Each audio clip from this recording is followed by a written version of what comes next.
नमस्ते आशा करছি ভালো ଥିବେ ସମସ୍ତେ ସାଙ୍ଗମାନେ ଆଜି ମୋ ବ୍ଲଗ୍କୁ ଷ୍ଟାର୍ଟ କରୁଛି। ତ ଦେଖନ୍ତୁ ଆମ ବ୍ଲଗ୍ରୁ ମୁଁ କ'ଣ କରୁଛି, ଠିକ୍ ଅଛି। ତ ଆଜି ମୁଁ ମଟନ୍ କେମିତି ବନାଉଛି ଚାଲନ୍ତୁ ମୁଁ ରେସିପିଟା ବନାଉଛି।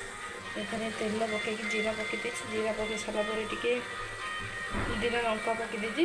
ମସଲା ବାଟିବା ପକାଇଛି। ମସଲା ଦେହରେ ପିଆଜ ଟମାଟୋ ରସୁଣ ଅଦା ତାପରେ ନଡ଼ିଆ ବାଟିଛି, ଶୁଖା ନଡ଼ିଆ କିଛି ଗୋଟା ମସଲା ବାଟିଛି।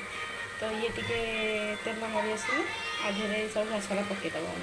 मसला कौन कौन पकड़ मन देखिए। आलू भाजी काढ़ी सारे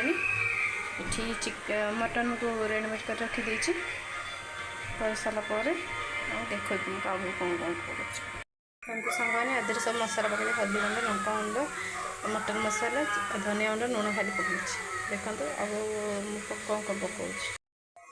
मटन पकई आधे मटन टी सीझी आसला आलू पड़ो साने मो मटन कषा हो कलर केमी देखा मत जनइबे एन आलू पकईदे मैंने मटन दे आलू पानी दे सारी ना चलो ढाकन लगे ढाकन दे सारा लास्ट रेसिपी जनाऊँ केमी लुकाई ठीक अच्छे।